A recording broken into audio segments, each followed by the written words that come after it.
2025 ମସିହା ଅଗଷ୍ଟ ମାସ 24 ତାରିଖରେ ମୁକ୍ତିମୁଖ୍ୟ କ୍ଲାସରେ ଶ୍ରୀ ଭଗବାନ ପ୍ରଦାନ କରିଥିବା ଜ୍ଞାନର ଓଡ଼ିଆ ଅନୁବାଦ। ପ୍ରଥମ ପ୍ରଶ୍ନ, ପ୍ରିୟ ଶ୍ରୀ ଭଗବାନ, କଳ୍କି କିଏ ବା କ'ଣ? ଶ୍ରୀ ଭଗବାନଙ୍କ ଉତ୍ତର, ସାଧାରଣତଃ ଲୋକମାନେ ଭାବନ୍ତି ଯେ କଳ୍କି ଯେତେବେଳେ ଆସିବେ ତାଙ୍କର ମାନବ ସ୍ୱରୂପ ହେବ, କିନ୍ତୁ ତାହା ଘଟିବ ନାହିଁ। ତାହା ସମ୍ଭବ ନୁହେଁ, କାରଣ କଳ୍କି ମନୁଷ୍ୟଙ୍କ ପରି ହୋଇପାରିବେ ନାହିଁ। ସେ କେବଳ ମାନବ ପରି ପ୍ରକଟ ହୋଇପାରିବେ। କଳ୍କି ହେଉଛନ୍ତି ଏକ ରହସ୍ୟମୟ ଅଦ୍ଭୁତ ଅପରୂପ ଘଟଣା। ଆପଣଙ୍କ ପାଖରେ ନିଶ୍ଚିତ ଭାବରେ ଅନେକ କାହାଣୀ ଅଛି, ଯେପରିକି କଳ୍କି ଏହି ବର୍ଷ ଏଠାରେ, ସେହି ବର୍ଷ ଏହି ପିତାମାତାଙ୍କଠାରୁ ଜନ୍ମ ନେବେ। ଏସବୁ ନିରର୍ଥକ କଥା, ସବୁକିଛି କାହାଣୀ। ସେ ନିର୍ଦ୍ଦିଷ୍ଟ ଉଦ୍ଦେଶ୍ୟ ସହିତ ସୃଜନକର୍ତ୍ତା ଭାବରେ ଜନ୍ମଗ୍ରହଣ କରିବେ। ଆମେ ସେହି ସମସ୍ତ କଥାକୁ ଯାଉନାହୁଁ, କାରଣ ସେଥିରେ ସେହି ସମୟର ରାଜନୀତି ଜଡ଼ିତ ଅଛି। ଏହିପରି ସମସ୍ତ ଆଧ୍ୟାତ୍ମିକ କାହାଣୀରେ ସବୁବେଳେ ଅନେକ ରାଜନୀତି ସାମିଲ ହୋଇଥାଏ। ତେଣୁ ଏହା କେବଳ କାହାଣୀ ଅଟେ। ତେଣୁ କଳ୍କି ଏକ ରହସ୍ୟମୟ ଅଦ୍ଭୁତ ଅପରୂପ ଘଟଣା। ସେହି ଲୋକମାନେ ଯାହା ଦେଖିଲେ ତାହା ରହସ୍ୟମୟ ଘଟଣା ଥିଲା। କେବଳ ସେହି ବ୍ୟକ୍ତି କଳ୍କି ନୁହନ୍ତି ଯିଏ ଏହି ସମୟରେ ଏକ ନିର୍ଦ୍ଦିଷ୍ଟ ପରିବାରରେ କିଛି ନିର୍ଦ୍ଦିଷ୍ଟ ପିତାମାତାଙ୍କଠାରୁ ଜନ୍ମଗ୍ରହଣ କରିଥିଲେ। ସେ ସବୁ କାହାଣୀ ଅଟେ। କିନ୍ତୁ ହୋଇପାରେ ଲୋକମାନେ ଅନ୍ୟ କିଛି ଆଶା କରୁଛନ୍ତି, କିନ୍ତୁ ତାହା କେବଳ କାହାଣୀ ମାତ୍ର। ଏପରି ଘଟିବାକୁ ଯାଉନାହିଁ କିମ୍ବା କେବେ ବି ଘଟିବ ନାହିଁ। ଅନ୍ୟ କଥା ହେଉଛି, ହିନ୍ଦୁ ଧର୍ମ କଳ୍କିଙ୍କ ବିଷୟରେ କଥା ହୁଏ, ସେତେବେଳେ ଖ୍ରୀଷ୍ଟିଆନ ମାନେ ଖ୍ରୀଷ୍ଟଙ୍କ ଆଗମନ ବିଷୟରେ କଥା ହୁଅନ୍ତି। ଉଭୟ ସମାନ ଅଟନ୍ତି। ମୁସଲମାନ ମାନେ ଇମାମ ମହଦୀଙ୍କ ବିଷୟରେ କଥା ହୁଅନ୍ତି। ତାପରେ ବୌଦ୍ଧ ଧର୍ମାବଲମ୍ବୀମାନେ ମୈତ୍ରେୟ ବୁଦ୍ଧଙ୍କ ବିଷୟରେ। ସମସ୍ତେ ଏକ ଅଟନ୍ତି, କିନ୍ତୁ ସବୁକିଛି ଗୋଟିଏ ରହସ୍ୟମୟ ଘଟଣା ଅଟେ। ସମସ୍ତେ ଆସିଯାଇଛନ୍ତି, ତେଣୁ ଆପଣ କଳ୍କିଙ୍କୁ ଆକାଶରେ ଦେଖିପାରିବେ। ଏପରିକି ଆପଣ କଳ୍କିଙ୍କ ରହସ୍ୟମୟ ସ୍ୱରୂପକୁ ଘୋଡ଼ା ଉପରେ ବସିଥିବାର ମଧ୍ୟ ଦେଖିପାରିବେ। କିନ୍ତୁ ଏହା ଏକ ରହସ୍ୟମୟ ଘୋଡ଼ା ଅଟେ, ଯାହା ଭୌତିକ ପରି ଦେଖାଯାଏ। ଖ୍ରୀଷ୍ଟ ମଧ୍ୟ ଆସିଛନ୍ତି। କିଛି କିଛି ସ୍ଥାନରେ କଳ୍କି ଆସିଛନ୍ତି ଏବଂ ଚାଲିଯାଇଛନ୍ତି, ଏବଂ ତାପରେ ଖ୍ରୀଷ୍ଟ ଆସିଛନ୍ତି। ଖ୍ରୀଷ୍ଟ ମାନବ ସ୍ୱରୂପରେ ଆସନ୍ତି। ଏହା ଗୋଟିଏ ରହସ୍ୟମୟ ଘଟଣା। ତାପରେ ଇମାମ ଘୋଡ଼ା ଉପରେ ଆସିଛନ୍ତି। କିଛି ସ୍ଥାନରେ ମୈତ୍ରେୟ ବୁଦ୍ଧ ଆସିଛନ୍ତି। ଏସବୁ ବର୍ତ୍ତମାନ ଘଟୁଛି। କଳ୍କି ଏକ ଅଦ୍ଭୁତ ଅପରୂପ ଘଟଣା। କଳ୍କି ଜଣେ ବ୍ୟକ୍ତି କିମ୍ବା ଶରୀର ଆଦୌ ନୁହନ୍ତି। ଅବଶ୍ୟ 800ରୁ ଅଧିକ ଲୋକ ନିଜକୁ କଳ୍କି ବୋଲି ଦାବି କରୁଛନ୍ତି। ସେମାନଙ୍କ ମଧ୍ୟରୁ ଶହ ଶହ ଭାରତରେ ଅଛନ୍ତି। ପ୍ରାୟ ପ୍ରତ୍ୟେକ ରାଜ୍ୟରେ କିଛି କଳ୍କି ଅଛନ୍ତି। ସେମାନଙ୍କ ମଧ୍ୟରୁ ଅନେକ ଲୋକ ଜେଲରେ ମଧ୍ୟ ଅଛନ୍ତି। ମାଲେସିଆ, ସିଙ୍ଗାପୁର ଏବଂ କିଛି ଅନ୍ୟ ଦେଶରେ ମଧ୍ୟ କଳ୍କି ଅଛନ୍ତି, କିନ୍ତୁ ଏସବୁର କୌଣସି ଅର୍ଥ ନାହିଁ। ତେଣୁ କଳ୍କି କେବଳ ଏକ ଅଦ୍ଭୁତ ଅପରୂପ ଘଟଣା। ଏହା ଏପରି ଏକ ଅଦ୍ଭୁତ ଘଟଣା ଯାହାକୁ ଆପଣ ଆକାଶରେ କଳ୍କିଙ୍କୁ ଘୋଡ଼ା ଉପରେ ବସିଥିବାର ଦେଖିପାରିବେ। ରହସ୍ୟମୟ ଭାବରେ ଆପଣ ଏହାକୁ ଦେଖିପାରିବେ। ତେଣୁ ସବୁକିଛି ଅଛି, କିନ୍ତୁ ଏହା ସେପରି ନୁହେଁ ଯେପରି ଲୋକମାନେ କଳ୍ପନା କରୁଛନ୍ତି। ବର୍ତ୍ତମାନ ସମୟ ଆସିଯାଇଛି। ସେମାନେ ସେପରି କଳ୍ପନାରୁ ଉପରକୁ ଉଠନ୍ତୁ। ଏପରି ହେବାର ନାହିଁ। ତେଣୁ କଳ୍କି ଯାହା ସୂଚିତ କରୁଛନ୍ତି ତାହା ହେଉଛି କଳ୍କିଙ୍କ ଆଗମନ, ଯାହା ହିନ୍ଦୁମାନେ କୁହନ୍ତି, କିମ୍ବା ଯୀଶୁଖ୍ରୀଷ୍ଟଙ୍କ ଦ୍ୱିତୀୟ ଆଗମନ। ସମ୍ପ୍ରତି ଗୋଟିଏ ସ୍ଥାନ ଥିଲା ଯେଉଁଠାରେ ଯୀଶୁଖ୍ରୀଷ୍ଟ ପ୍ରତ୍ୟକ୍ଷ ହୋଇଥିଲେ, ଯେଉଁଠାରେ ପୂର୍ବରୁ କଳ୍କି ମଧ୍ୟ ପ୍ରତ୍ୟକ୍ଷ ହୋଇଥିଲେ। ବର୍ତ୍ତମାନ ଯୀଶୁଖ୍ରୀଷ୍ଟ ପ୍ରତ୍ୟକ୍ଷ ହୋଇଛନ୍ତି। ମଧ୍ୟପ୍ରାଚ୍ୟରେ ଏପରି ସ୍ଥାନ ଅଛି ଯେଉଁଠାରେ ଇମାମ ପ୍ରତ୍ୟକ୍ଷ ହୋଇଥିଲେ। ଏସବୁ ସୂଚାଇ ଦେଉଛି ଯେ ସ୍ୱର୍ଣ୍ଣଯୁଗ ଆସିବାକୁ ଯାଉଛି। ଏହା ହିଁ ସୂଚାଉଛି। ନିଶ୍ଚିତ ଭାବରେ ସେମାନଙ୍କ ଭିତରେ ଅପାର ଶକ୍ତି ଅଛି। ତେଣୁ ମାନବ ଜାତି ଏକ ପରିବର୍ତ୍ତନ ଦେଇ ଗତି କରିବାର ସମ୍ଭାବନା ଅଛି ଏବଂ ନିଃସନ୍ଦେହରେ ଯଦି ସବୁକିଛି ଭଲ ଭାବରେ ଚାଲେ ତେବେ ଆମେ ବହୁତ ବଡ଼ ବିପର୍ଯ୍ୟୟକୁ ପରିବର୍ତ୍ତନ କରିପାରିବା।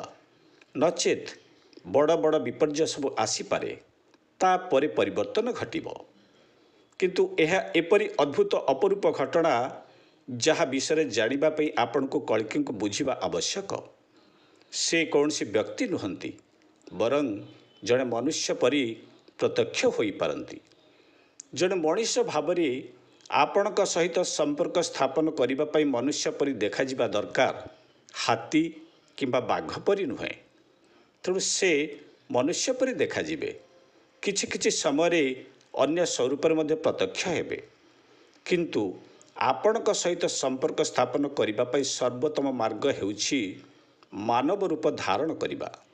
ତେଣୁ ଆମେ ସର୍ବଦେବ ବା ସର୍ବଦେବ ପରମ ଯଦି ଶବ୍ଦର ପ୍ରୟୋଗ କରୁଛୁ, ଏହା କେବଳ କଳ୍କୀ ଅଟନ୍ତି। ସେ ସମସ୍ତ ରୂପରେ ପ୍ରତ୍ୟକ୍ଷ ହୋଇପାରନ୍ତି। ସେ ମେକ୍ସିକୋବାସୀଙ୍କ ପାଇଁ ସେମାନଙ୍କ ଦେବତା ରୂପରେ ପ୍ରତ୍ୟକ୍ଷ ହୁଅନ୍ତି।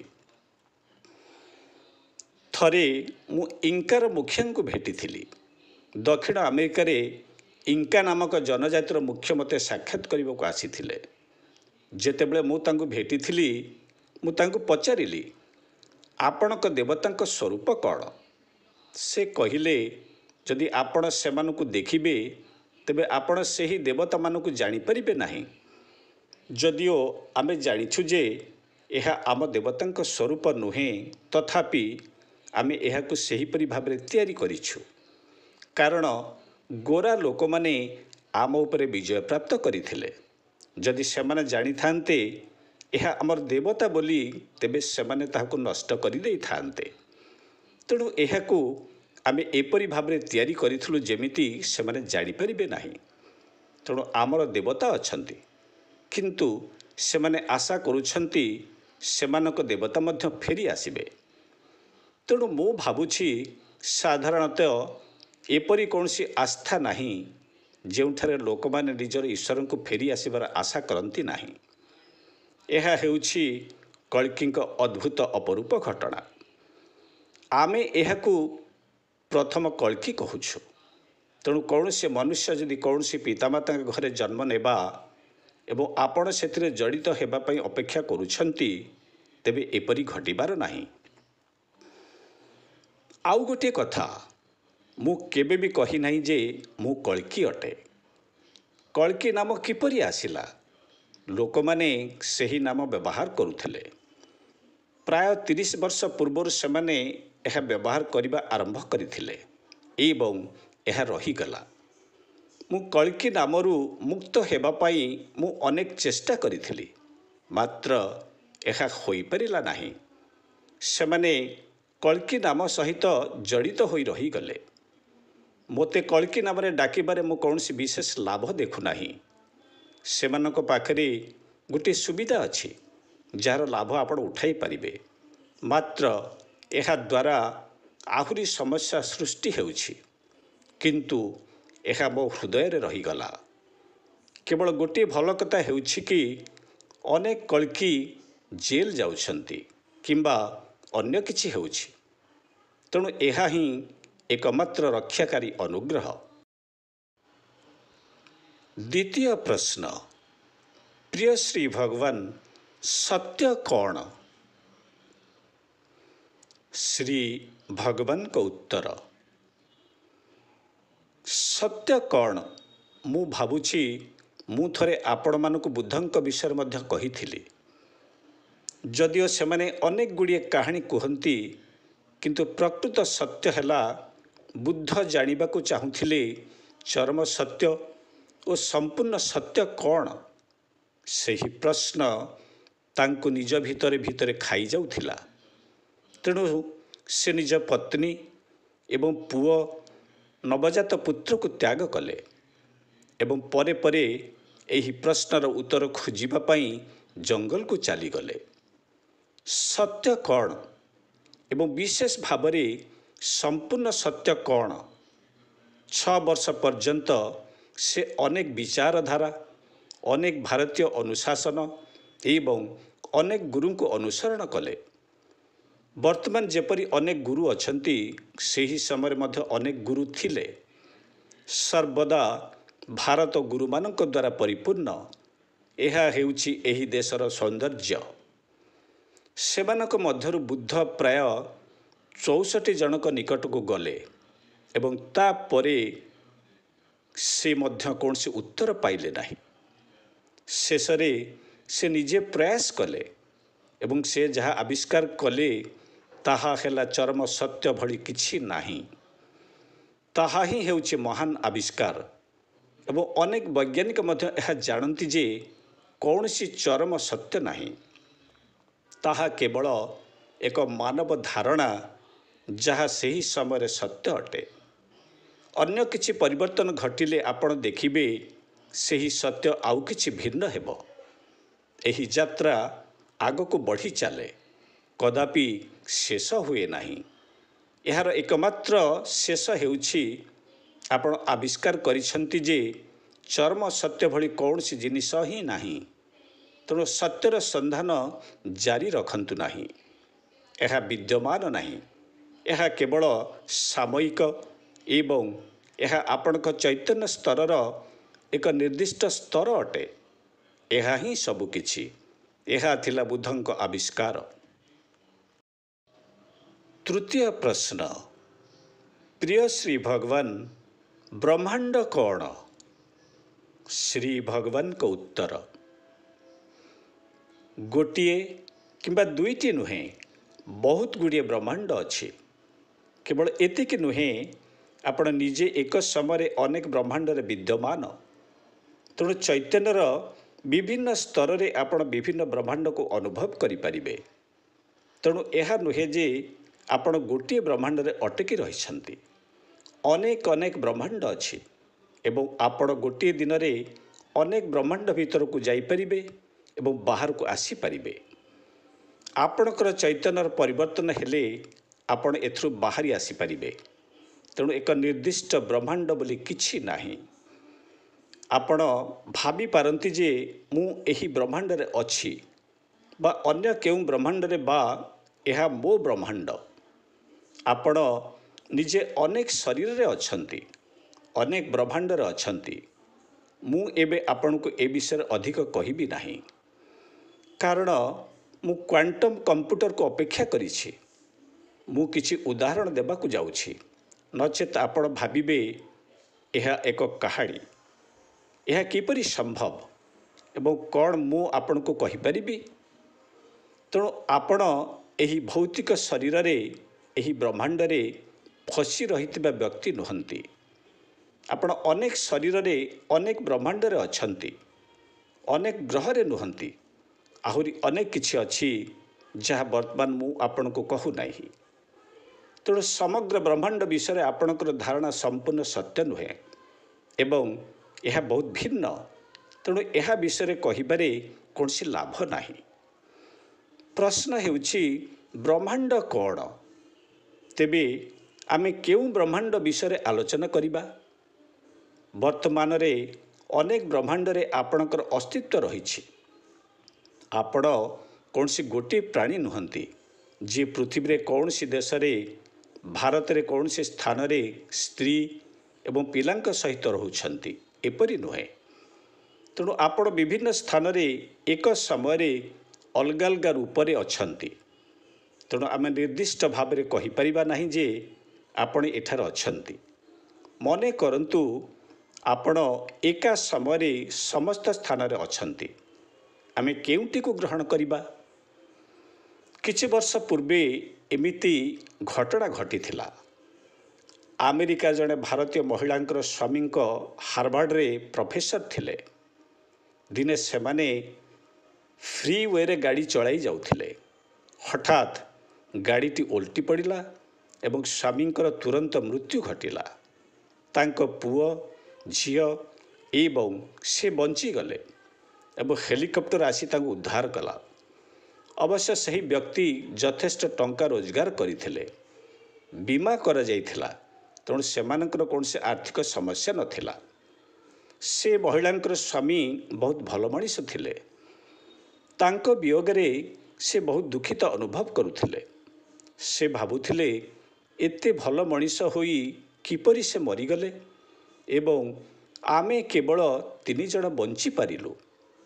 ପରେ ଭାରତକୁ ଯାଇ ଭଗବାନଙ୍କୁ ସାକ୍ଷାତ କରିବା ପାଇଁ ତାଙ୍କୁ କେହି ଉପଦେଶ ଦେଲେ। ସେ ଆସିଲେ। ସେ ବହୁତ ଉଚ୍ଚଶିକ୍ଷିତ ଥିଲେ। କୌଣସି ମନୋବିଜ୍ଞାନ, କୌଣସି ଦର୍ଶନ କିଛି ତାଙ୍କ ପାଇଁ କାମ ଦେଲା ନାହିଁ। ତେଣୁ ମୁଁ ତାଙ୍କୁ କହିଲି, ଆପଣ ଆପଣଙ୍କ ସ୍ୱାମୀଙ୍କୁ ଅନ୍ୟ ଲୋକରେ ଭେଟିବାକୁ ଚାହୁଁଛନ୍ତି କି? ସେ ହଁ କହିଲେ। ପ୍ରାୟ 25-30 ବର୍ଷ ପୂର୍ବେ ଆମେ ଏହି ସମସ୍ତ କାର୍ଯ୍ୟ କରିଥିଲୁ। ସେଥିପାଇଁ ଆମ ପାଖରେ ସ୍ୱତନ୍ତ୍ର ଦୀକ୍ଷା ଏବଂ ସ୍ୱତନ୍ତ୍ର ସ୍ଥାନ ଥିଲା। ସେ ଦୀକ୍ଷା ନେଲେ। ସେହି ଅଳ୍ପ ସମୟ ମଧ୍ୟରେ ସେ ଏହି ଗ୍ରହକୁ ଛାଡ଼ି ଯାଉଥିବାର ଦେଖିପାରିଲେ।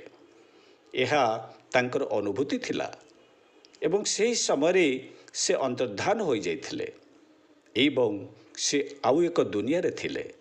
ସେହି ଦୁନିଆରେ ତାଙ୍କର ପୂର୍ବତନ ସ୍ୱାମୀ, ଯିଏକି ଭୂଲୋକରେ ମୃତ୍ୟୁବରଣ କରିଥିଲେ, ସେହି ଲୋକରେ ଏକ ଗଛ ଚାରିପାଖରେ ଯୁବତୀମାନଙ୍କ ସହିତ ଦୌଡ଼ୁଥିଲେ ଏବଂ ନୃତ୍ୟ କରୁଥିଲେ। ଯେଉଁ ମୁହୂର୍ତ୍ତରେ ଭୂଲୋକର ସେହି ସ୍ନେହୀ ସ୍ୱାମୀ ଏହି ମହିଳାଙ୍କୁ ଦେଖିଲେ, ସେ କହିଲେ, ତୁମେ ଏଠାକୁ କାହିଁକି ଆସିଲ? ମୁଁ ଏହି ଲୋକର ସଦସ୍ୟ, ତୁମ ଲୋକର ନୁହେଁ। ମୁଁ କିଛି ଜିନିଷ ଶିଖିବାକୁ ଭୂଲୋକକୁ ଯାଇଥିଲି ଏବଂ ତାହା ଶିଖିଲି। ସେଥିପାଇଁ ମୁଁ ତୁମର ଏବଂ ପିଲାମାନଙ୍କର ଆରାମ ପାଇଁ ସେହି ସମସ୍ତ ବୀମା ପଲିସି କରିଥିଲି। ଶିକ୍ଷା ଶେଷ ହୋଇଯାଇଛି। ଏଠାରେ ମୋର ଜୀବନ ଜାରି ରହିଛି। ଦୟାକରି ଭଗବାନଙ୍କ ପାଖକୁ ଯାଇ ଆଉ ଏଠାକୁ ଫେରିଆସିବାକୁ କହିବ ନାହିଁ। ଏହାପରେ ସେ ଫେରିଆସିଲେ ଏବଂ ଆମେରିକାକୁ ଚାଲିଗଲେ। ମୁଁ ଭାବୁଛି ସେ ସେଠାରେ କୌଣସି କମ୍ପାନୀ ଆରମ୍ଭ କରିଲେ ଏବଂ ବହୁତ ଟଙ୍କା ରୋଜଗାର କରିଲେ। ତାଙ୍କର ଉଭୟ ପିଲା ହାର୍ଭାର୍ଡରେ ପ୍ରଫେସର ଅଛନ୍ତି। ଆଉ ଜଣେ ବ୍ୟକ୍ତି ଚେନ୍ନାଇ ବେଳାଭୂମିକୁ ଯାଇଥିଲେ। ସେ ଜଣେ ଇଂରାଜୀ ପ୍ରଫେସର ଥିଲେ। ସେ କଲିକତା କିମ୍ବା ଅନ୍ୟ କୌଣସି ସ୍ଥାନର ଥିଲେ। ମୁଁ ବିବରଣୀ ଭୁଲି ଯାଇଛି କାରଣ ବହୁ ବର୍ଷ ବିତିଗଲାଣି। ସେ ଜଣେ ଭିକାରୀକୁ ଦେଖି ଦୁଃଖିତ ହେଲେ ଏବଂ ତାକୁ କିଛି ଟଙ୍କା ଦେଲେ। ସେହି ଭିକାରୀ ପ୍ରତି ବଦଳରେ ତାଙ୍କୁ ବହୁତ ବହୁତ ଧନ୍ୟବାଦ ଜଣାଇଲା। ସଠିକ୍ ଉଚ୍ଚାରଣ କରି ଏପରି ଇଂରାଜୀରେ କହୁଥିବାର ଶୁଣି ସେ ଚମକି ପଡ଼ିଲେ। ପଚାରିଲେ, ମୋତେ କୁହନ୍ତୁ, ଆପଣ ଜଣେ ଭିକାରୀ ନା ଅନ୍ୟ କେହି? ସେ ମଧ୍ୟ ଭାରତର କୌଣସି ବିଶ୍ୱବିଦ୍ୟାଳୟର ପ୍ରଫେସର ଥିଲେ। ସେ ଏକ ଉପନ୍ୟାସ ଲେଖିବା ପାଇଁ ଏକ ଭିକ୍ଷୁକ ଅନୁଭୂତି ପାଇବାକୁ ଆସିଥିଲେ। ସେହିପରି ଆପଣ ଅନେକ ସ୍ଥାନରେ ସ୍ୱାମୀ ହୋଇପାରନ୍ତି। ଆପଣ ଅନେକ ସ୍ଥାନରେ ପତ୍ନୀ ହୋଇପାରନ୍ତି କିମ୍ବା ଆପଣ ଭିନ୍ନ ଭିନ୍ନ ଶରୀରରେ ସ୍ୱାମୀ ମଧ୍ୟ ହୋଇପାରନ୍ତି। ତେଣୁ ଆପଣ ଯେତେ ଯେତେ ଆଗକୁ ବଢ଼ିବେ, ଆମେ ଆପଣଙ୍କୁ ଅଧିକ ଦେଖାଇ ପାରିବୁ। ସ୍ଥିରତା ଜରୁରୀ, ନଚେତ୍ ଆପଣ ଭ୍ରମିତ ହୋଇଯିବେ। ଆପଣ ଜଣେ ଆଫ୍ରିକୀୟ ଶିକାରୀ ହୋଇପାରିବେ, ତାହା ମଧ୍ୟ ସମ୍ଭବ। ମୁଁ ଥରେ ଜଣେ ଆଫ୍ରିକୀୟଙ୍କୁ ଭେଟିଥିଲି, ଯିଏକି ଆମ GC କ୍ୟାମ୍ପସକୁ ଆସିଥିଲେ। ମୁଁ ତାଙ୍କୁ ପଚାରିଥିଲି, ଆପଣ ବିବାହିତ କି?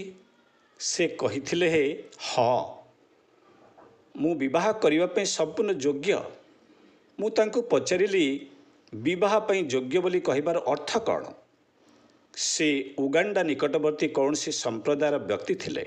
ସେ କହିଲେ, ଆମ ସମ୍ପ୍ରଦାୟର ବିବାହ ଯୋଗ୍ୟ ହେବାର ପାଇଁ ଏକ ସିଂହକୁ ଏକାକୀ ମାରିବାକୁ ପଡ଼ିବ, ଅନ୍ୟଥା ନୁହେଁ।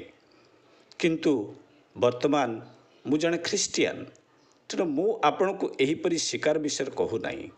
କିନ୍ତୁ ବର୍ତ୍ତମାନ ମୁଁ ଜଣେ ଭଦ୍ରଲୋକ। ମାତ୍ର କିଛି ବର୍ଷ ପୂର୍ବେ ମୁଁ ଏକ ସିଂହକୁ ହତ୍ୟା କରିଥିଲି। ତେଣୁ ଆପଣ ପ୍ରକୃତରେ ବିଭିନ୍ନ ପ୍ରକାର ଅନୁଭୂତି ପାଇପାରିବେ, କିଛି ସଂଯୁକ୍ତ କିଛି ଅସଂଯୁକ୍ତ। ତେଣୁ ଏହା ଏକ ସଂକେତ। ଆପଣ ଦୁନିଆର ଅନ୍ୟ ଭାଗରେ ଭିନ୍ନ ଭିନ୍ନ ଶରୀରରେ ମଧ୍ୟ ଅଛନ୍ତି। ଯେତେବେଳେ ଆପଣ ନିଜକୁ ଭେଟିବେ ଆପଣଙ୍କୁ ଅଦ୍ଭୁତ ଅନୁଭବ ହେବ। ତେଣୁ ବ୍ରହ୍ମାଣ୍ଡ ଅତ୍ୟନ୍ତ ଅଦ୍ଭୁତ ଏବଂ ଆଶ୍ଚର୍ଯ୍ୟଜନକ ଅଟେ ଏବଂ ଆପଣ ଦେଖି ନାହାନ୍ତି।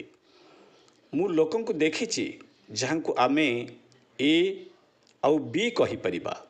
ବାସ୍ତବରେ ଏହା ଘଟିଥିଲା। ହଠାତ୍ ଦିନେ ଏର ପୂର୍ଣ୍ଣ ଚୈତନ୍ୟ ସ୍ଥିତି ବିରେ ପ୍ରବେଶ କଲା, ବିର ପୂର୍ଣ୍ଣ ଚୈତନ୍ୟ ସ୍ଥିତି ଏରେ ପ୍ରବେଶ କଲା।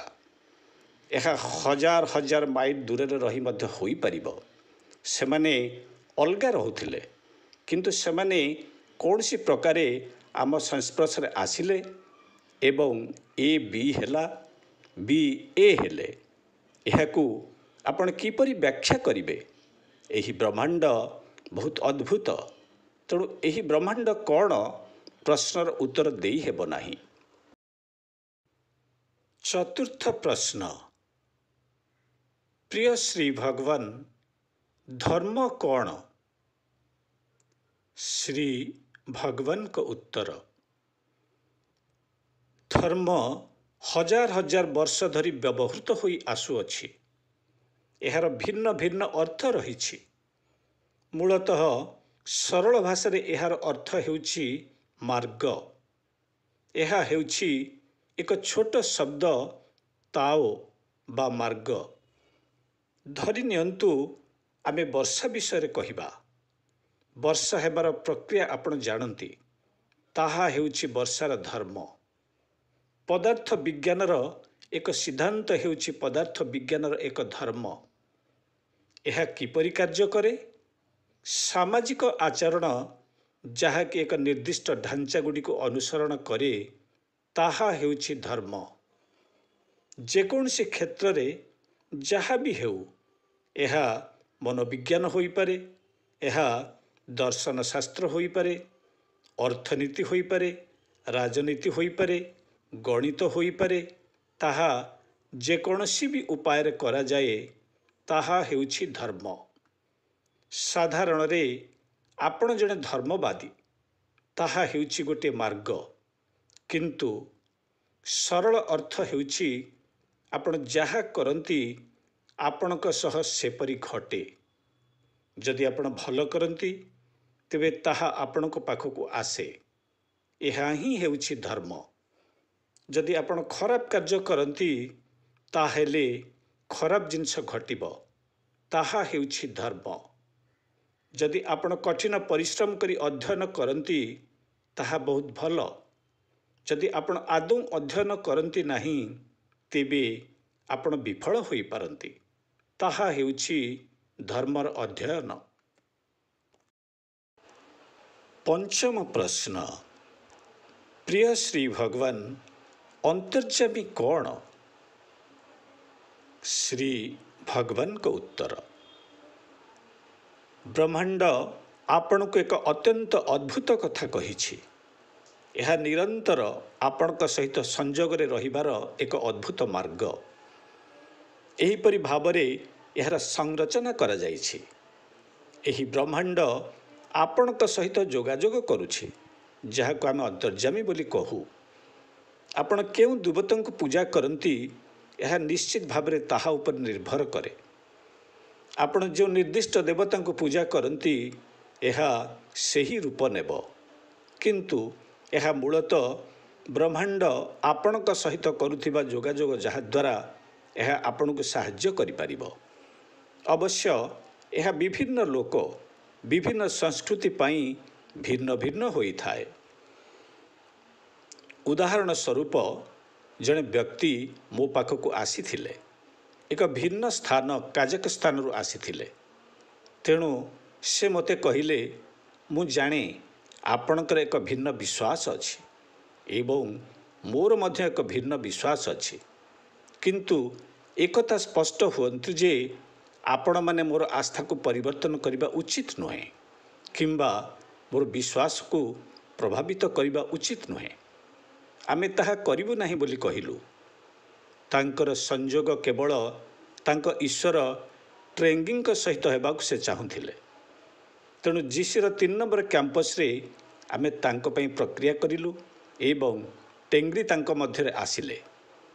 थरे टेंगरी तांक भितर आसी कहिले, एबे मु चेन्नई जीवी, मु शीघ्र मांस खाइबी, मु मद्यपान करिबी। तेणु आमको एक कार जोगाड़ करने आवश्यक है। से दिन गुड़िकरे कार नथिला। आमको स्थानीय भाव में किसी जोगाड़ करने को पड़ा। तांकु चेन्नई पठागला। टेंगरी तांकर अंतर्जामी रूप में आसवा परे से चेन्नई जाई मांस खाइले, मद्यपान कले। आमे कहिलु जे आमे तांक ईश्वर कार्य किछि हस्तक्षेप करिनाहु। से कहिले, हाँ आपण आपणकर कथा पालन कले। तापर से गले। से एबे भी आम सहित जोगाजोग अछंती। मानव इतिहास रे सबुठारु बड़ हत्याकारी किए? से हेउछंती चेंगिज खां। से जेतेबेले शत्रु मानकु धरुथिले सेमानक मध्यरु अधिकांश को पानी रे फुटाई मारुथिले। जेपरी आपण किछि पनीपरिबा को फुटांती से शत्रु मानकु फुटाउथिला। से अति निष्ठुर थिले और हत्या करी चालुथिले। से यूरोप जाइथिले एवं कौन से अद्भुत कारण पाई भारत आक्रमण करि नथिले। से भारत आक्रमण न करिबा पाई अनेक तत्व अछि। आमे जानि नाहु केउंटी सत्य, किंतु से भारत आक्रमण करि नथिले। से सबुठारु बड़ हत्याकारी थिले एवं लोकमानकु हत्या करि चलिथिले एवं तांकर देवता टेंगरी थिले। तेणु से चीन आक्रमण कले। चीन को एपरी प्रहार कले जे चीन को जय कले। तांकर अंतर्जामी टेंगरी थिले। ब्रह्मांड तांक माध्यम रे एपरी कार्य करुथिला। अवश्य से एपरी हेबार कारण थिला। तांक युवावस्थारे तांक पितांकु तांक सम्मुख रे हत्या करा जाइथिला। एहा तांक भितरे एही प्रकार ढांचा सृष्टि कला एवं तापरे से एते बड़ हत्याकारी होई गले। किंतु से ईश्वर को जोर रे प्रार्थना करुथिले। से पर्वत ऊपर को जाई प्रार्थना करिथिले एवं टेंगरी तांक सहित कथा हेउथिले। जदि आपण जने बड़ सेनापति किंबा अन्य किछि हेबाकु चाहुछंती, मु भाबुछि आपण टेंगरींकर अनुसरण करबा उचित। आमे कहुछु हर हर महादेव। आमे कहि परिबा हर हर टेंगरी। यह केवल क्रोध एवं उग्रता व्यतीत अन्य किछि जणे नाही। आमर ए विषय रे ऐतिहासिक प्रमाण अछि। मु आशा करे जे आमे समस्त भारतीय सेनारे टेंगरी रुहंतु। यह अपराजय हेब। तेणु अंतर्जामी हेउछि ताहा। तेणु यह आपण कौन चाहुछंती ताहा उपरे निर्भर करे। ब्रह्मांड आपण सहित किछि भी करि परिबो। यह आपण को सामरिक सेनापति करि परिबो। आपण को गणितज्ञ करि परिबो। जेपरि रामानुजन आपण सहित यह किछि भी करि परिबो। षष्ठ प्रश्न, प्रिय श्री भगवान ईश्वर किए एवं कौन? श्री भगवान का उत्तर, ईश्वर किए एवं कौन यह एक व्यक्तिगत कथा। यह आपण जीवन रे कौन दे गति करिसंती, आपणकर निबंधन कौन, इमिति अनेक कारक एवं आपणकर चेतना स्तर उपर निर्भर करे। आपण जेपरि विकसित हुअंती, आपणकर ईश्वरक धारणा मध्य विकसित हुए। सबु किछि विकसित हेउछि, किछि स्थिर रहिबो नाही। ब्रह्मांड स्थिर नुहे, यह कंपित हेउछि एवं यार सबुबेले परिवर्तन हेउछि। आपण सबुबेले किछि मागुछंती जहा स्थायी, यह अस्तित्व रे नाही। आपणकर ईश्वर मध्य स्थायी नुहंती। आपणक परि से मध्य परिवर्तित हुअंती। जेपरि आपण परिवर्तित हुअंती, भूलोकरे ଆପଣଙ୍କର ଈଶ୍ୱର ଭିନ୍ନ ହୁଅନ୍ତି। ଯଦି ଆପଣ ଅନ୍ୟ ଲୋକକୁ ଯାଆନ୍ତି ତେବେ ଆପଣଙ୍କର ଈଶ୍ୱର ଭିନ୍ନ ହେବେ। ତେଣୁ କୌଣସି ନିଶ୍ଚିତ ଈଶ୍ୱର ନାହାନ୍ତି। ସେହି ଈଶ୍ୱର ଆପଣଙ୍କ ପାଇଁ ଭିନ୍ନ ଦେଖାଯିବେ। ଆପଣ ପରିବର୍ତ୍ତନକୁ ଜାରି ରଖନ୍ତୁ। ଯେହେତୁ ଆପଣ ପରିବର୍ତ୍ତିତ ହେଉଛନ୍ତି, କିଛି ବି ସ୍ଥିର ହୋଇ ରହିପାରିବ ନାହିଁ। ମନେ କରନ୍ତୁ ବ୍ରହ୍ମାଣ୍ଡ ଏକ ମୁହୂର୍ତ୍ତ ପାଇଁ ସ୍ଥିର ହୋଇଯିବ। ତାହା ବ୍ରହ୍ମାଣ୍ଡର ସମୟର ଏକ ଅତି କ୍ଷୁଦ୍ର ଅଂଶ। ଏହା ଅଦୃଶ୍ୟ ହୋଇଯିବ। ଏହା ଆଉ କୌଣସି ରୂପରେ ଅସ୍ତିତ୍ୱରେ ରହିବ ନାହିଁ ଏବଂ ସ୍ଥିର ହୋଇପାରିବ ନାହିଁ। ମୌଳିକ ଭାବରେ ଏହା ସ୍ଥିର ନୁହେଁ। ସବୁ କିଛି ପରିବର୍ତ୍ତିତ ହେଉଛି। ଆପଣଙ୍କର ଦେବତା ମଧ୍ୟ ପରିବର୍ତ୍ତିତ ହେବେ। ଆପଣ ପରିବର୍ତ୍ତିତ ହେବେ। ଯଦି ଏବେ ଚେଙ୍ଗିଜ୍ ଖାଁ ଆସିବେ, ତାଙ୍କ ପାଖରେ ତାଙ୍କର ଟେଙ୍ଗ୍ରି ନଥାଇ ବୁଦ୍ଧ ରହିବେ। ସପ୍ତମ ପ୍ରଶ୍ନ, ପ୍ରିୟ ଶ୍ରୀ ଭଗବାନ, ପରମ ଜ୍ୟୋତି କ'ଣ? ଶ୍ରୀ ଭଗବାନଙ୍କ ଉତ୍ତର, ମନୁଷ୍ୟ ପାଇଁ ପରମ ଜ୍ୟୋତି ହେଉଛନ୍ତି ଚୈତନ୍ୟର ସର୍ବୋଚ୍ଚ ସ୍ତର। ଯେପର୍ଯ୍ୟନ୍ତ ଆପଣ ଜଣେ ମନୁଷ୍ୟ ହୋଇଅଛନ୍ତି, ମାନବୀୟ ଚୈତନ୍ୟର ସର୍ବୋଚ୍ଚ ସ୍ତରରେ ପହଞ୍ଚି ପାରିଲେ ଆପଣ ପରମ ଜ୍ୟୋତି ହୋଇପାରିବେ। ଆମର କିଛି ଭକ୍ତ ଏବଂ ବହୁତ ଭଲ ସେବକ ପରମ ଜ୍ୟୋତିଙ୍କର ଅଂଶ ହେଉଛନ୍ତି। ସେମାନେ ସେମାନଙ୍କ ସମ୍ପର୍କୀୟଙ୍କ ସହିତ, ବନ୍ଧୁମାନଙ୍କ ସହିତ ଯୋଗାଯୋଗ କରିବାରେ ସକ୍ଷମ ହେଉଛନ୍ତି। ଆଜିକାଲି ଆମେ ସେମାନଙ୍କର ପରମ ଜ୍ୟୋତିଙ୍କ ସହିତ ଏକ ହେବାର ଚିତ୍ର ମଧ୍ୟ ପାଇପାରୁଛୁ। ମୃତ୍ୟୁ ପରେ ଯେତେବେଳେ ସେମାନେ ପରମ ଜ୍ୟୋତିଙ୍କ ସହିତ ଏକ ହୋଇଯାନ୍ତି, ସେତେବେଳେ ଘରର ଚିତ୍ର ମଧ୍ୟ ପରିବର୍ତ୍ତିତ ହୁଏ। ଆମର ଭକ୍ତମାନଙ୍କର ସ୍ପଷ୍ଟ ପ୍ରମାଣ ଅଛି। ସେମାନେ ସମସ୍ତେ ବହୁତ ଭଲ ସେବକ। ସେମାନେ ପରମ ଜ୍ୟୋତିଙ୍କର ଅଂଶ ହୁଅନ୍ତି। ଆପଣ ଏହାଠାରୁ ଅଧିକ କ'ଣ ଚାହାନ୍ତି? ନିଜ ଘରେ ସେମାନଙ୍କର ନିଜସ୍ୱ ଚିତ୍ର ବଦଳି ଯାଉଛି। ତେଣୁ ଲୋକମାନେ କେବଳ ପରମ ଜ୍ୟୋତି ହୋଇଯାଉଛନ୍ତି। ଏହା ହେଉଛି ସର୍ବୋଚ୍ଚ ସ୍ଥିତି ଯାହା ଆପଣ ପାଇପାରିବେ। ଅଷ୍ଟମ ପ୍ରଶ୍ନ, ପ୍ରିୟ ଶ୍ରୀ ଭଗବାନ, ଧର୍ମ ଆମକୁ ମୁଁ ଭାବର ଆବଶ୍ୟକତାକୁ ଦେଖିବା ଏବଂ ତାକୁ ସନ୍ତୁଷ୍ଟ କରିବାରେ ସାହାଯ୍ୟ କରେ। ଏହା କରିବା ସମୟରେ ଆମେ ମୁଁ ଭାବକୁ ଯେତେ ଅଧିକ ପ୍ରାଧାନ୍ୟ ଦେଉ, ତାହା ସେତେ ସନ୍ତୁଷ୍ଟ ହୁଏ ଏବଂ ଅଧିକ ଆବଶ୍ୟକ କରେ। ଶ୍ରୀ ଭଗବାନ, ମୋର ଭାବ କ'ଣ କେବେ ସମ୍ପୂର୍ଣ୍ଣ ରୂପେ ସନ୍ତୁଷ୍ଟ ହୁଏ କି? ଶ୍ରୀ ଭଗବାନଙ୍କ ଉତ୍ତର, ଏହା ଏକ ସାଧାରଣ ଚିନ୍ତାଧାରା ଯେ ମୋର ଭାବ ସନ୍ତୁଷ୍ଟ ହୁଏ ନାହିଁ। ଏହା ସତ୍ୟ ନୁହେଁ। ଉଦାହରଣ ସ୍ୱରୂପ, ଗତକାଲି ମୁଁ 5 କିମ୍ବା 6 ଜଣ ବ୍ୟକ୍ତି କିମ୍ବା ଭକ୍ତଙ୍କୁ ଭେଟିଥିଲି, ଯେଉଁମାନେ ମୋତେ ଇହମ୍ ବିଷୟରେ ଆଉ କିଛି କହିନଥିଲେ। ସେମାନେ ଇହମ୍କୁ ନେଇ ସନ୍ତୁଷ୍ଟ। ତାଙ୍କୁ କେବଳ ପରମ ଆବଶ୍ୟକ। ଏହା ମୋ କାନ ପାଇଁ ସଙ୍ଗୀତ ଥିଲା। ବର୍ଷ ବର୍ଷ ପୂର୍ବରୁ ସେହି ଭକ୍ତମାନେ କେବଳ ଇହମ୍ ପାଇଁ ପ୍ରାର୍ଥନା କରୁଥିଲେ।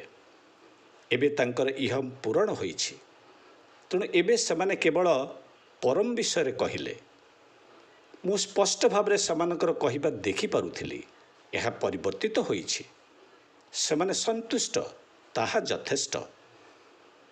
ଏହା କେବଳ ଏକ ଧାରଣା ଯେ ଆପଣ କେବେ ସନ୍ତୁଷ୍ଟ ହୁଅନ୍ତି ନାହିଁ। ଆପଣ ଖାଇ ଚାଲିଥାନ୍ତୁ, କାରଣ ଏହା ସ୍ୱାଦିଷ୍ଟ।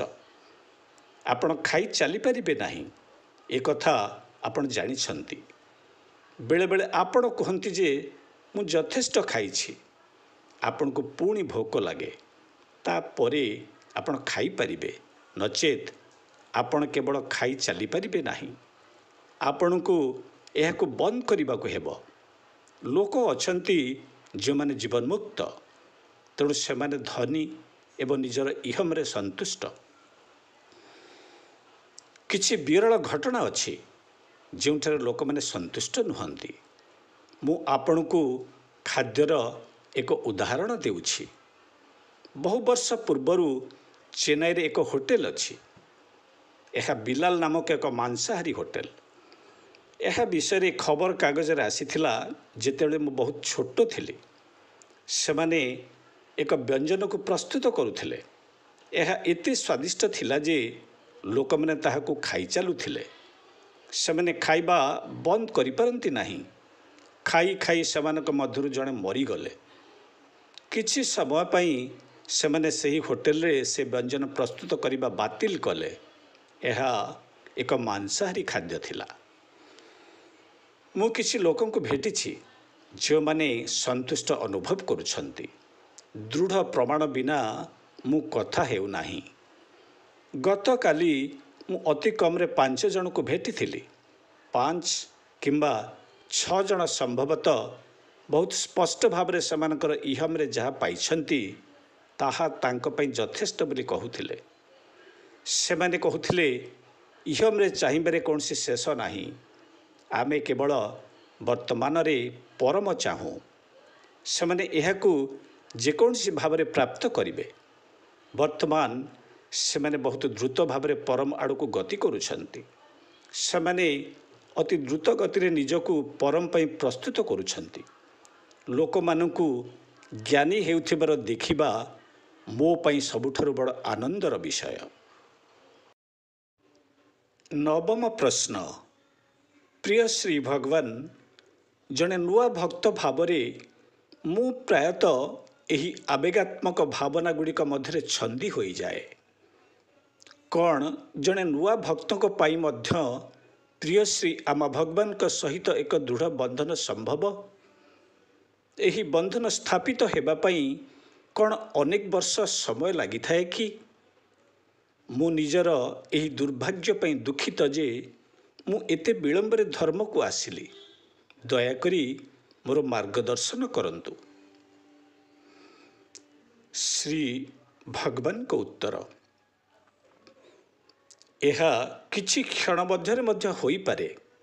ଏଥିପାଇଁ ଆପଣ ଚିନ୍ତିତ ହେବାର ଆବଶ୍ୟକତା ନାହିଁ। ଗୋଟିଏ ଛୋଟ ଅନୁଭୂତି ଆପଣଙ୍କ ନିକଟକୁ ଆସିପାରେ। ଏହା ହେଉଛି ବନ୍ଧନ। ଏହା ସେହି ଲୋକମାନଙ୍କ ପାଇଁ ଶୀଘ୍ର ହୋଇଥାଏ ଯେଉଁମାନଙ୍କର ପୂର୍ବଜନ୍ମରୁ କିଛି ସଂଯୋଗ ଥାଏ। ସେମାନଙ୍କ ମଧ୍ୟରୁ ଅନେକଙ୍କର ପୂର୍ବଜନ୍ମରୁ ହିଁ ସଂଯୋଗ ରହିଛି।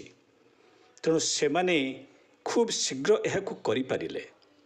ମାତ୍ର ଯଦି ବା ଆପଣଙ୍କର ପୂର୍ବରୁ କୌଣସି ସଂଯୋଗ ନାହିଁ ତେବେ ମଧ୍ୟ ଆପଣ ଏହାକୁ ପାଇବେ। ଯଦି ଆପଣ ଏହା ଚାହୁଁଛନ୍ତି କୌଣସି ଏକ ସମୟରେ ଏହା ନିଶ୍ଚିତ ଘଟିବା ଆରମ୍ଭ ହେବ। ଯେହେତୁ ଆପଣ ଏହି ପ୍ରଶ୍ନ ପଚାରିଛନ୍ତି ଏବଂ ଯଦି ଆପଣ ଏବେ ଏହାକୁ ଶୁଣୁଛନ୍ତି, ମୁଁ ଆପଣଙ୍କୁ ଆଶୀର୍ବାଦ ଦେଉଛି ଯେ ଆପଣ ଏହି ସଂଯୋଗକୁ ପ୍ରାପ୍ତ କରିବେ। 10ମ ପ୍ରଶ୍ନ।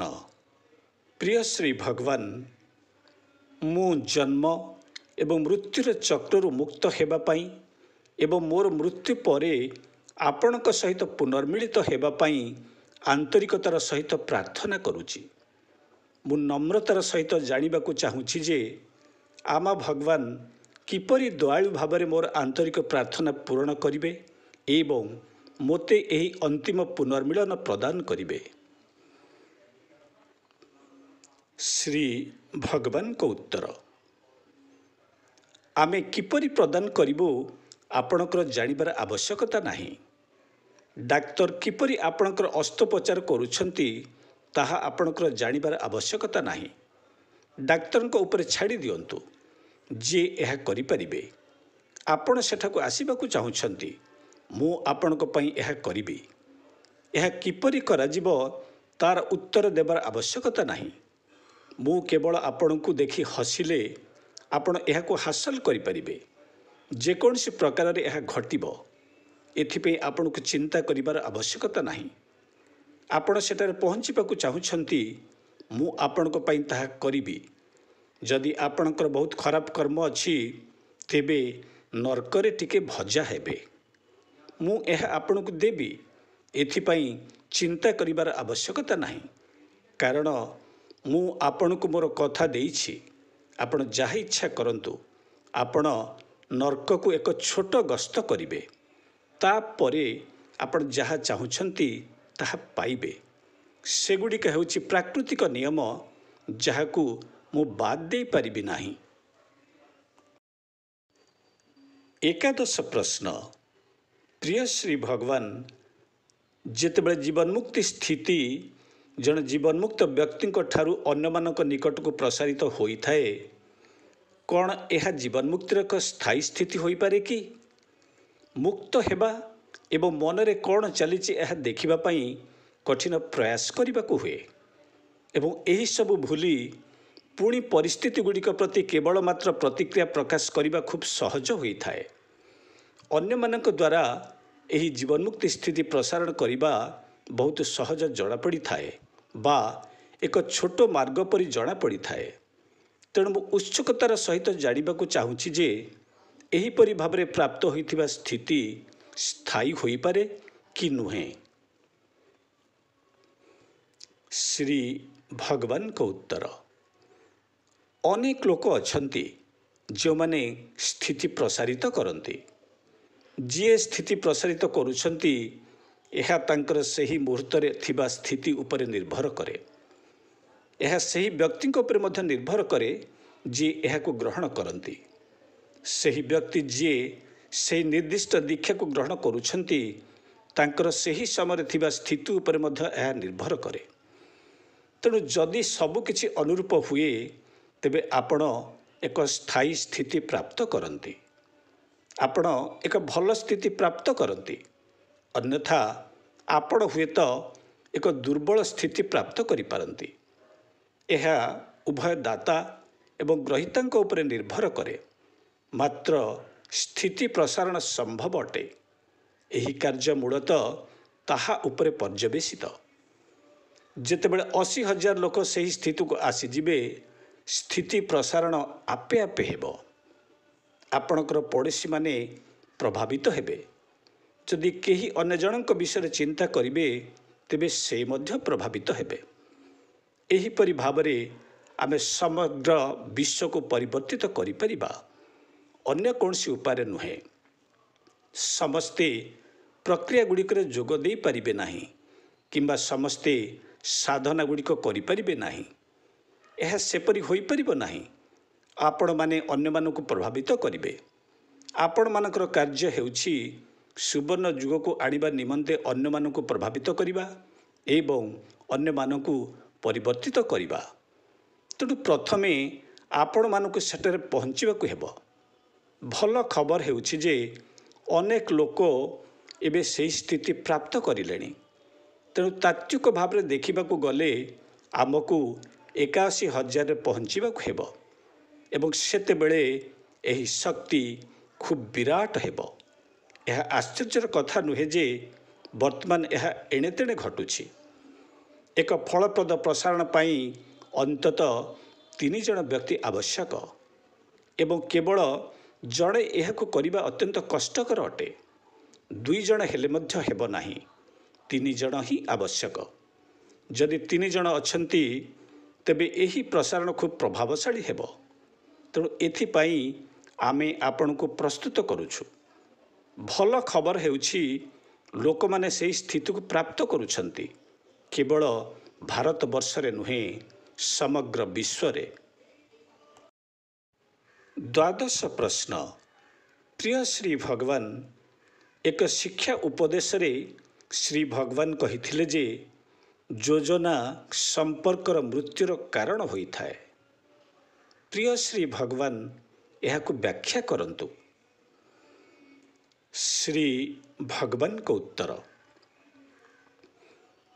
ଆପଣଙ୍କର ସମ୍ପର୍କ ଆପଣଙ୍କର ମନ ଉପରେ କିମ୍ବା ହୃଦୟ ଉପରେ ପର୍ଯ୍ୟବେସିତ ହୋଇଥାଏ। ଅନୁଭବ ହୃଦୟରୁ ଆସିଥାଏ।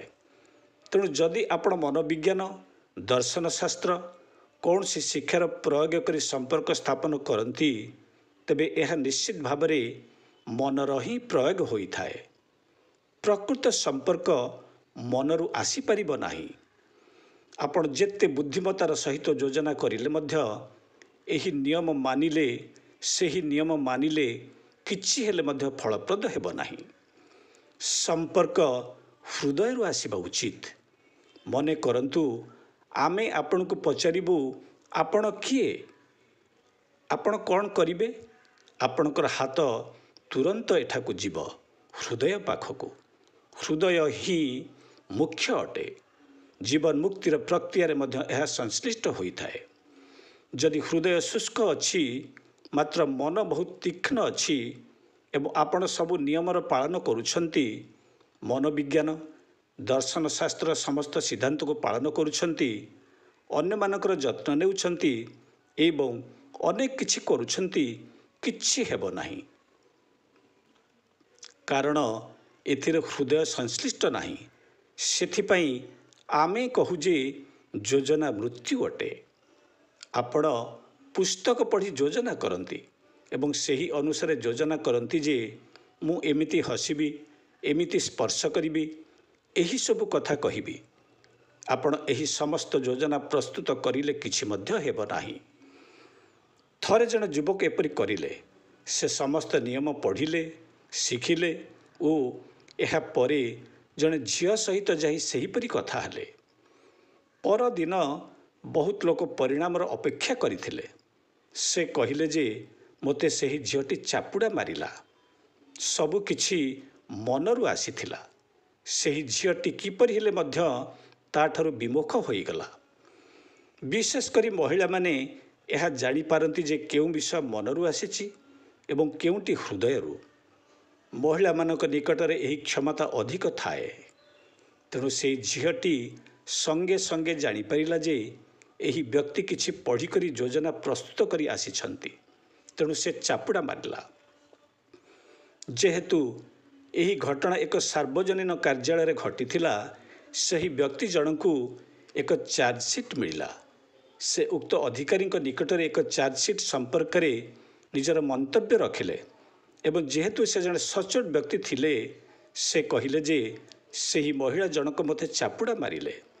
ତେଣୁ ଆପଣଙ୍କୁ ହୃଦୟରୁ କାର୍ଯ୍ୟ କରିବାକୁ ହେବ। ହୃଦୟର ପ୍ରତିକ୍ରିୟା ଭିନ୍ନ ହେବ।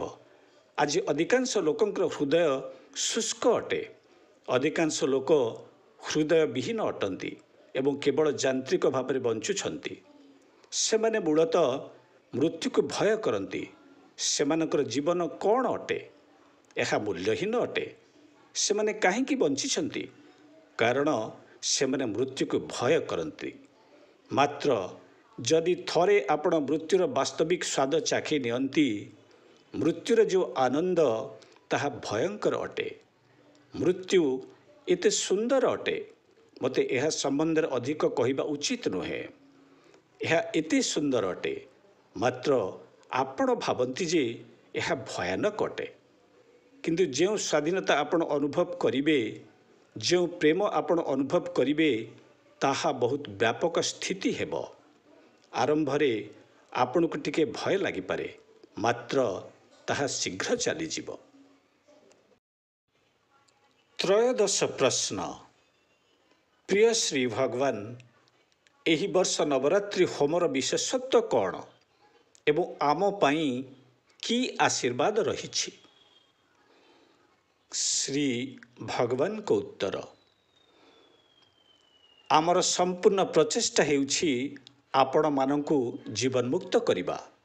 ଏହା ହିଁ ଆମର ଲକ୍ଷ୍ୟ। କିନ୍ତୁ ଆପଣଙ୍କୁ ସେଠାକୁ ନେବା ପୂର୍ବରୁ ଆମେ ଆପଣଙ୍କର ଇହମରେ ଥିବା ଇଚ୍ଛାଗୁଡ଼ିକୁ ପୂର୍ଣ୍ଣ କରିବାକୁ ଚାହୁଁଛୁ। କର୍ମ ଏବଂ ଅନ୍ୟାନ୍ୟ କାରଣ ପାଇଁ ଆପଣମାନେ ଇହମରେ ସଂଘର୍ଷ କରନ୍ତି। ତେଣୁ ଆମେ ତାହାକୁ ପୂର୍ଣ୍ଣ କରିବାକୁ ଚାହୁଁଛୁ, ଯେପରିକି ଆପଣମାନେ ମୁକ୍ତି ଆଡ଼କୁ ଆଗେଇବେ। ଆମେ ଏହାକୁ ତ୍ୱରିତ କରିବାକୁ ଚାହୁଁଛୁ। ଘଟଣାଗୁଡ଼ିକ ଘଟୁଥିବାର ଆମେମାନେ ଦେଖୁଛୁ। ବିଶ୍ୱର ବିଭିନ୍ନ କୋଣରେ ଶ୍ରୀ ପରମଜ୍ୟୋତି ପ୍ରତ୍ୟକ୍ଷ ହେଉଛନ୍ତି। ଏପରି ପ୍ରତୀତ ହେଉଛି ଯେ ଏହା ସମଗ୍ର ବିଶ୍ୱରେ ସମ୍ପ୍ରସାରିତ ହୋଇଯିବ। ତେଣୁ ଆମେ ତ୍ୱରିତ ବେଗରେ କାମ କରୁଛୁ। ଆମେ ନବରାତ୍ରି ହୋମକୁ ଏଥିପାଇଁ ଉପଯୋଗ କରୁଛୁ। ଆମର ଲକ୍ଷ୍ୟ ହେଉଛି ଏହି ମୁକ୍ତି କାର୍ଯ୍ୟକ୍ରମକୁ ଆଗେଇ ନେବା। ଯେହେତୁ ଲୋକମାନେ ଅନେକ କାର୍ଯ୍ୟରେ ବାନ୍ଧି ହୋଇଯାଇଛନ୍ତି, ଆମେ ସେଥିପାଇଁ ମଧ୍ୟ ଧ୍ୟାନ ଦେଉଛୁ ଏବଂ ଦେଉଥିବୁ ମଧ୍ୟ। ଉଦାହରଣ ସ୍ୱରୂପ, ଯଦି ଜଣେ ନିଜର ଚାକିରି ହରାଇ ଦିଅନ୍ତି, ତେବେ ସେ କିପରି ଅନ୍ୟ ଗୋଟିଏ ଚାକିରି ପାଇବେ ତାର ବ୍ୟବସ୍ଥା ଆମେ କରୁଛୁ। ଆପଣ ଜାଣନ୍ତି ଆମେ ଏହା ଉପରେ ଧ୍ୟାନ ଦେଉଛୁ। ଆମେ ଆପଣଙ୍କର ଯତ୍ନ ନେଉଛୁ। ବହୁତ କଠିନ ସମୟ ଆସିବାକୁ ଯାଉଛି। ସେହି ବିଷୟରେ ଆପଣମାନେ ବହୁତ କିଛି କହୁଛନ୍ତି। ତାହାର ସାମ୍ନା କରିବା ପାଇଁ ଆମେ ଆପଣଙ୍କୁ ପ୍ରସ୍ତୁତ କରିବୁ। ଚତୁର୍ଦ୍ଦଶ ପ୍ରଶ୍ନ। ପ୍ରିୟ ଶ୍ରୀ ଭଗବାନ, ଯଦି କୌଣସି ସମୟରେ ଆମେ ଭଗବାନଙ୍କର ନାମ ଉଚ୍ଚାରଣ କରୁ କିମ୍ବା ତାଙ୍କୁ ଡାକୁ, ତେବେ ହଠାତ୍ ଚମତ୍କାର ଘଟିଥାଏ। ଭଗବାନ କାହିଁକି ଚାହାନ୍ତି ଯେ ଆମେ ତାଙ୍କୁ ସବୁବେଳେ ଡାକୁ? ସେ କ'ଣ ଆମର ସ୍ତୁତି ଓ ଡାକ ବିନା ସ୍ପନ୍ଦିତ ହେବେ ନାହିଁ? ଶ୍ରୀ ଭଗବାନଙ୍କ ଉତ୍ତର। ଗୋଟିଏ ଚମତ୍କାର କରିବା ପାଇଁ ଶ୍ରୀ ପରମଜ୍ୟୋତି ବା ଶ୍ରୀ ଆମ ଭଗବାନ ଗୋଟିଏ ନିର୍ଦ୍ଦିଷ୍ଟ ରୂପ ନେଇଥାନ୍ତି ଏବଂ ଆପଣମାନଙ୍କ ପ୍ରାର୍ଥନା ଅନୁସାରେ ସେହି ରୂପ ନେଇ ଆପଣମାନଙ୍କୁ ସାହାଯ୍ୟ କରିଥାନ୍ତି। କେବଳ ସେହି ରୂପରେ ହିଁ ସେ ଆପଣଙ୍କୁ ସାହାଯ୍ୟ କରିବେ। ଯଦି ଆପଣ ତାଙ୍କୁ ପ୍ରଶଂସା କରନ୍ତି, ସେ ଯଥାଶୀଘ୍ର ସେହି ରୂପକୁ ଚାଲିଯାଆନ୍ତି। ମନୁଷ୍ୟମାନଙ୍କ କ୍ଷେତ୍ରରେ ଯଦି କାହାଠାରୁ କିଛି ସାହାଯ୍ୟ ଦରକାର ଥାଏ, ତେବେ ଆପଣମାନେ ତାଙ୍କ ପାଖକୁ ଯାଆନ୍ତି ଏବଂ ସୁନ୍ଦର କଥାବାର୍ତ୍ତା କରନ୍ତି। ଆପଣ ତାଙ୍କ ସହ ଝଗଡ଼ା କରି ତାଙ୍କଠାରୁ ସାହାଯ୍ୟ ମାଗିପାରିବେ ନାହିଁ। ଠିକ୍ ସେହିପରି ଆପଣମାନେ ଶ୍ରୀ ପରମଜ୍ୟୋତିଙ୍କୁ ପ୍ରଶଂସା କରିବେ। ଅବଶ୍ୟ କିଛି ଲୋକ ଅଛନ୍ତି ଯେଉଁମାନେ ଚିତ୍କାର କରନ୍ତି, ଗାଳି ଦିଅନ୍ତି, କିନ୍ତୁ ତାହା ଗଭୀର ପ୍ରେମ ଓ ଆତ୍ମୀୟତାରୁ କରିଥାନ୍ତି। ସେଠାରେ ମଧ୍ୟ ଚମତ୍କାର ଘଟେ। ତେଣୁ ଅସଲ ଚାବିଟି ଆପଣ ଜାଣନ୍ତି। ଗାଳି ଦେବାଠାରୁ ପ୍ରଶଂସା କରି ଭଗବାନଙ୍କ ସହ ବନ୍ଧନ ସ୍ଥାପନ କରିବା ଶ୍ରେୟସ୍କର। ଯଦି ଆପଣ ଗାଳି ଦେବାକୁ ଚାହାନ୍ତି, ତେବେ ଗାଳି ଦେଇପାରନ୍ତି, କିନ୍ତୁ ଆପଣ ଆଘାତ ପାଇବାର ସମ୍ଭାବନା ମଧ୍ୟ ରହିଛି। ସେଥିପାଇଁ ଆପଣ ପ୍ରସ୍ତୁତ ରହିବା ଆବଶ୍ୟକ। ସାଧାରଣ ନିୟମ କହେ ଈଶ୍ୱରଙ୍କୁ ପ୍ରଶଂସା କରିବା। ଆପଣ ଯେଉଁ ଈଶ୍ୱରଙ୍କୁ ଜାଣନ୍ତି ତାଙ୍କୁ ପ୍ରଶଂସା କରନ୍ତୁ। ସବୁ ଧର୍ମରେ ଈଶ୍ୱରଙ୍କୁ ପ୍ରଶଂସା କରାଯାଏ, କିନ୍ତୁ କେତେକ ହିନ୍ଦୁ ସମ୍ପ୍ରଦାୟରେ ଈଶ୍ୱରଙ୍କୁ ଗାଳି ଦିଆଯାଏ। ଆପଣ କ'ଣ କରିବେ ତାହା ଆପଣଙ୍କ ଉପରେ ନିର୍ଭର କରେ। ପଞ୍ଚଦଶ ପ୍ରଶ୍ନ। ପ୍ରିୟ ଶ୍ରୀ ଭଗବାନ, ଆମକୁ ଆମର ଦାସାଜୀମାନେ ଜୁଲାଇ 29 ତାରିଖକୁ ଅଦ୍ଭୁତ ଅପରୂପ ଘଟଣାର ଦିବସ ଭାବରେ ପାଳନ କରିବାକୁ କହିଥିଲେ। ପ୍ରିୟ ଶ୍ରୀ ଭଗବାନ, ପ୍ରକୃତରେ ଅଦ୍ଭୁତ ଅପରୂପ ଘଟଣା କ'ଣ ଏବଂ ଏହା ଜୁଲାଇ 29 ତାରିଖରେ ସତ୍ୟଲୋକରେ କିପରି ଘଟିଥିଲା? ଶ୍ରୀ ଭଗବାନ ଏହା ଉପରେ ଅଧିକ ଆଲୋକପାତ କରନ୍ତୁ। ଶ୍ରୀ ଭଗବାନଙ୍କ ଉତ୍ତର।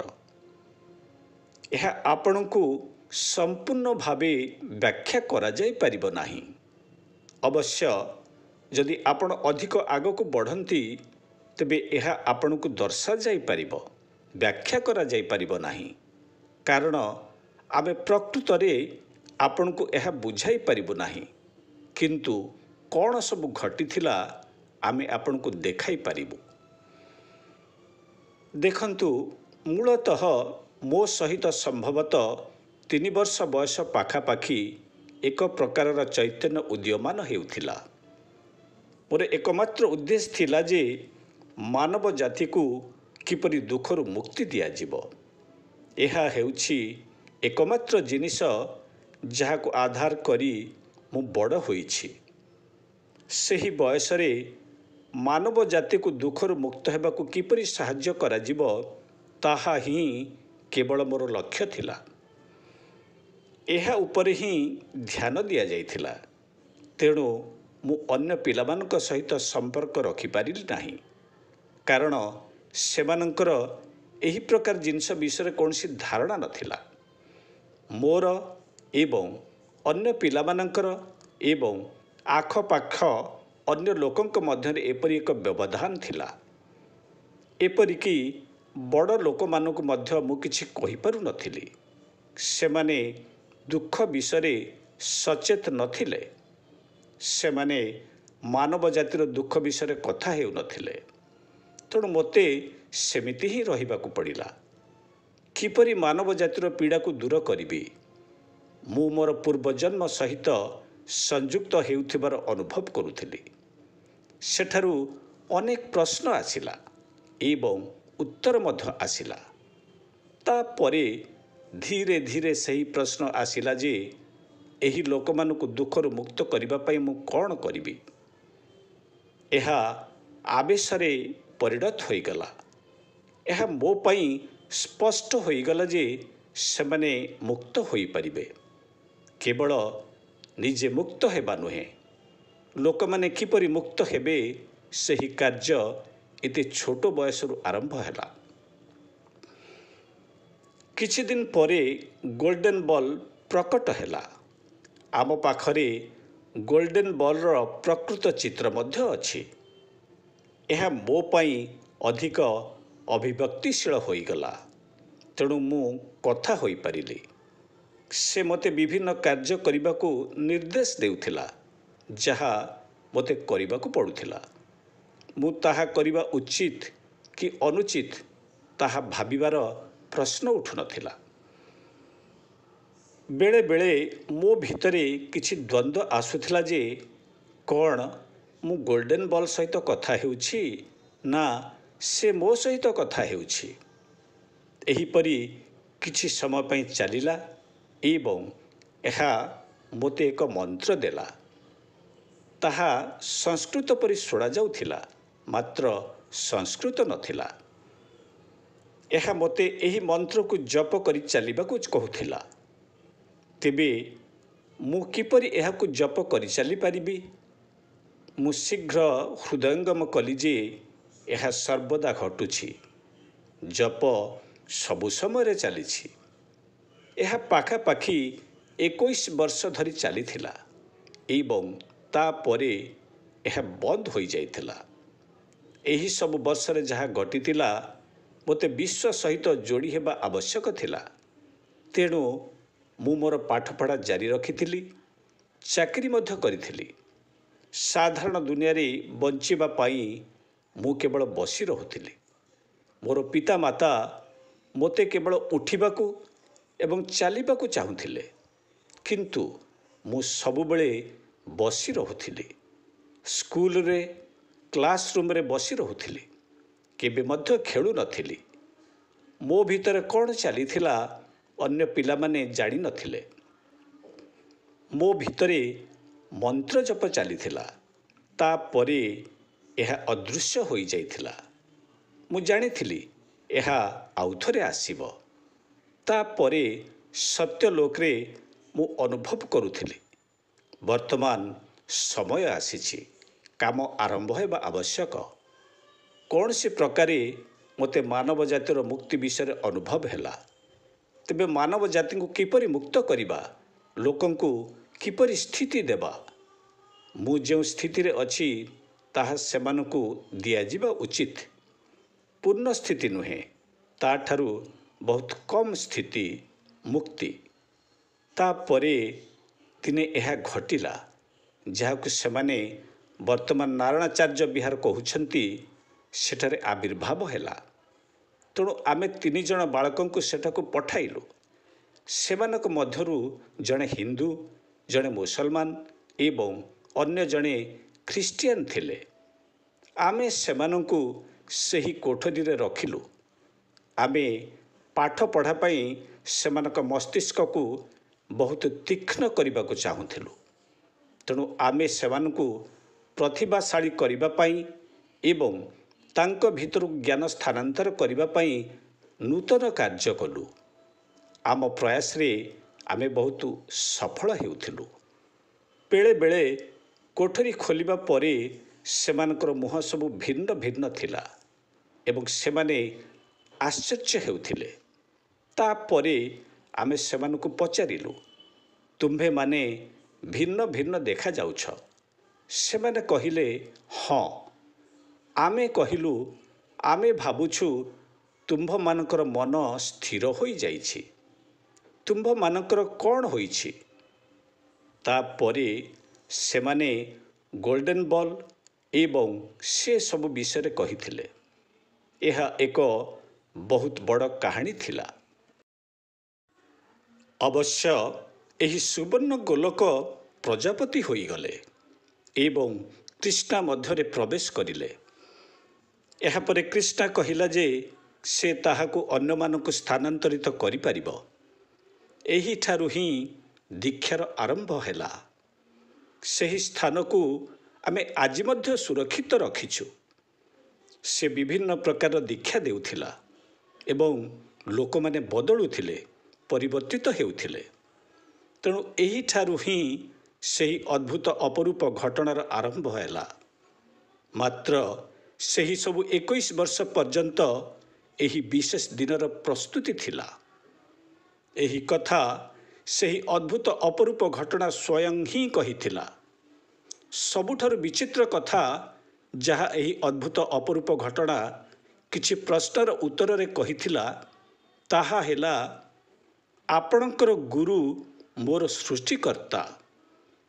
ସେହି ସମୟରେ ମୁଁ ସ୍କୁଲରେ ପାଠ ପଢ଼ାଉଥିଲି। ତେଣୁ ସେହି ସମସ୍ତ 21 ବର୍ଷ ବାସ୍ତବରେ ଏହି ସବୁକୁ ସୃଷ୍ଟି କରିବା ପାଇଁ ମୁଁ କାର୍ଯ୍ୟ କରୁଥିଲି। ଏହି ପ୍ରକାରରେ ମୁଁ ଏହା ହୋଇଗଲି। ତେଣୁ ସବୁବେଳେ ପରମଜ୍ୟୋତି ଅଛନ୍ତି, ଆମ ଭଗବାନ ଅଛନ୍ତି। ଆମଙ୍କର କାହାଣୀ ଭିନ୍ନ ଅଟେ। ଏହା ପରେ ଦୀକ୍ଷାର ଆରମ୍ଭ ହେଲା। ଥରେ ଦୀକ୍ଷା ଦେବା ଆରମ୍ଭ ହେଲା ପରେ ଏହା ସେଠାରୁ ହିଁ ଆଗକୁ ବଢ଼ିଲା। ଏହି 21 ବର୍ଷ କାହିଁକି? ଏହା ପୂର୍ବରୁ କ'ଣ ହୋଇଥିଲା, ସବୁ କିଛି ସମ୍ପୂର୍ଣ୍ଣ ଭାବରେ ଚାଲିଗଲା। ଅନ୍ୟଥା ମୁଁ ମାନବ ଜାତିର କଷ୍ଟ ବିଷୟରେ କେମିତି କହିପାରିଥାନ୍ତି, ତାହାର ସମାଧାନ କିପରି କରିପାରିଥାନ୍ତି ଏବଂ ଲୋକମାନଙ୍କୁ କିପରି ଜୀବନମୁକ୍ତ କରିପାରିଥାନ୍ତି। କେବଳ ଗୋଟିଏ କଥା ମୁଁ ଜାଣିପାରିଲି ଯେ ଏହା ସ୍ଥାନାନ୍ତରିତ ହେବାର ଅଛି। ଜଣଙ୍କୁ ଜୀବନମୁକ୍ତ କରିବାର ଅନ୍ୟ କୌଣସି ଉପାୟ ନାହିଁ। ଏହାକୁ ସିଧାସଳଖ ସ୍ଥାନାନ୍ତରିତ କରିବାର ମାର୍ଗ ହେଉଛି ଦୀକ୍ଷା। ତେଣୁ ଏହା ଏକ ଲମ୍ବା କାହାଣୀ, ଯାହାକୁ ମୁଁ ସଂକ୍ଷେପରେ କହିଲି। ଆପଣ ଯେତେ ଆଗକୁ ବଢ଼ିବେ, ଆପଣଙ୍କୁ ଅନୁଭୂତି ମିଳିବ। ଆପଣ ଦେଖିବେ ପ୍ରକୃତରେ କ'ଣ ହୋଇଥିଲା। ଆମକୁ ମୁକ୍ତିମୋକ୍ଷ କ୍ଲାସରେ ଏହି ଦିବ୍ୟ ଜ୍ଞାନ ପ୍ରଦାନ କରିଥିବାରୁ ଜ୍ଞାନ ପ୍ରଦାତା ଶ୍ରୀ ଭଗବାନଙ୍କୁ ଆମେ ହୃଦୟରୁ କୃତଜ୍ଞତା ଓ କୋଟି କୋଟି ଧନ୍ୟବାଦ ଜଣାଉଛୁ।